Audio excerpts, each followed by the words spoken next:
Bienvenue sur ma chaîne. Sur cette chaîne, on parle de tout ce qui tourne au monde du soignant. On parle de tout ce qui est aide-soignante. Si vous avez des projets de devenir aide-soignante, que vous aspirez à devenir aide-soignante, que vous êtes à l'école, sachez que vous êtes sur une bonne chaîne. Sur cette chaîne, je vous partage des conseils, des astuces dont je partage aussi sur mon compte Instagram aide-soignante motivatrice et sur mon compte TikTok aide-soignante motivatrice. J'ai créé pour vous uniquement des fiches actuellement disponibles, les fiches du bloc 1, module 1 et 2, ainsi que 30 définitions. Si vous les souhaitez, allez-y dans la description de cette vidéo pour avoir toutes les informations. On va parler du cancer de sein parce que le cancer de sein, c'est un cancer qui touche près des 52 000 personnes en France tous les ans et majoritairement les femmes. Et j'aimerais qu'on puisse parler de cela parce que ça nous touche nous les femmes, mais pas que nous les femmes, ça touche aussi 1% des hommes dans la France.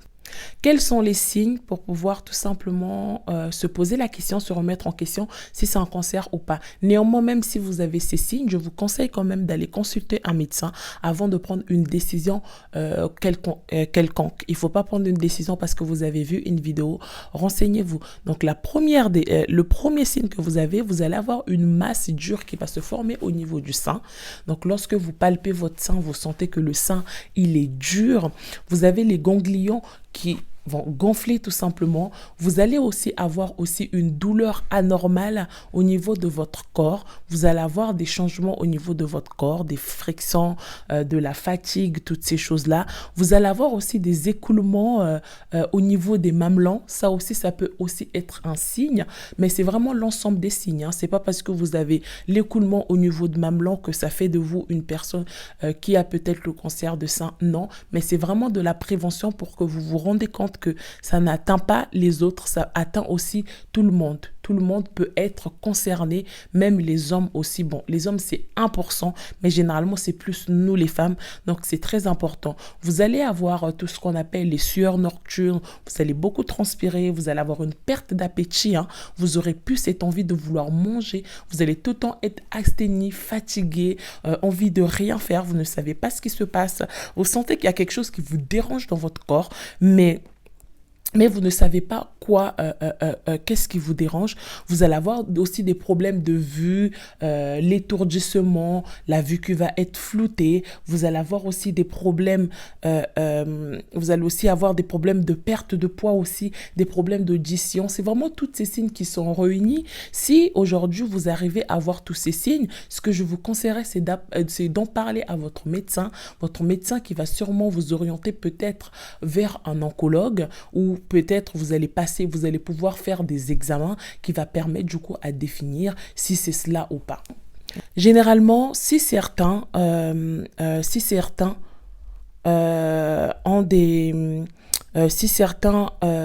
ont un composant héréditaire, donc ce qui veut tout simplement dire que si dans la famille il y a des antécédents cancérigènes, il faut savoir aussi que notre mode de vie aujourd'hui aussi peut aussi faire en sorte que nous soyons aussi concernant à cette maladie qui s'appelle le cancer. Donc le cancer, c'est pas que le cancer de sein. Aujourd'hui, on parle du cancer de sein parce que c'est l'octobre rose, parce que c'est le mois qui a été destiné à cela, mais il faut savoir que on peut être atteint du cancer de poumon, tout genre de cancer. Et le facteur commun de tous ces cancers, que ce soit le cancer de sein, que ce soit le cancer du côlon, que ce soit le cancer du rectum, que ce soit le cancer de la prostate ou autre, la grande majorité, les facteurs à risque, en premier, on va retrouver le tabac. En deuxième, on va retrouver l'alcool. En troisième, on va retrouver l'alimentation. En quatrième, on va retrouver la sédentarité. Et en cinquième, on va retrouver... En cinquième, on va tout simplement retrouver la procrastination. C'est pour ça qu'il est important en tant que jeune, en tant que soignant ou en tant que personne ou autre, d'avoir une activité, de pratiquer une activité assez régulièrement. C'est important pour notre santé d'avoir une alimentation qui est riche en fibres, une alimentation qui est aussi riche aussi que nos portions soient tout simplement proportionnées, que ce soit des portions en légumineux, que ce soit des portions en féculents ou en protéines, ne pas abuser de certains produits. Je sais qu'aujourd'hui, le fast-food fait que beaucoup de personnes, malheureusement, aujourd'hui, n'arrivent plus à faire à manger ou préfèrent faire des fast-food ou commander des Uber Eats. C'est très bien. Moi-même, la première qui fait cette vidéo, je suis la première à pouvoir bénéficier de ces pratiques qui nous facilitent.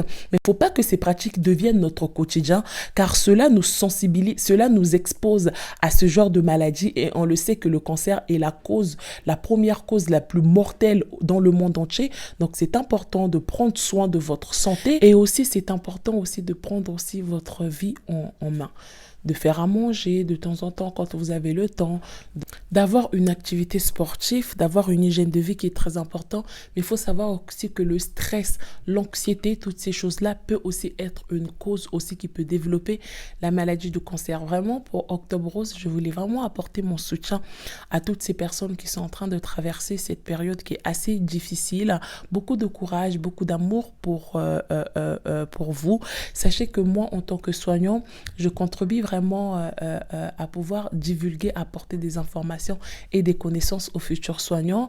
Et aussi, ces soignants aussi seront aussi une bouche-oreille qui pourra aussi divulguer le message afin que demain, qu'ils soient sensibilisés à toutes ces choses que nous tous, nous sommes exposés.